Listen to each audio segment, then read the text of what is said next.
Viewers, আমরা গভীর সুন্দরবনে আছি। হঠাৎ এক বাইন গাছের সাথে দেখা। দেখেন, এটা অনেক পুরনো, মিনিমাম 100 বছর হবে। ঠিক আছে, এই যে দেখেন ভিতরে কি অবস্থা। ভিতরে কিছুই নাই, ফাঁকা। এই যে এদিক দিয়ে গাছ, এদিক দিয়ে গাছ। এই যে দেখেন, উপরে সাপ থাকার সম্ভাবনা। ঠিক আছে, আর উপরে যাচ্ছি না, কারণ সাপ থাকতে পারে। এই যে দেখুন, বিশাল এক গাছ, ভিতর দিয়ে ফাঁকা।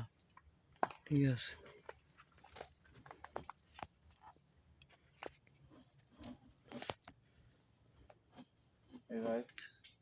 বাঘ এসে শুয়ে থাকে, বাঘের আস্তানা।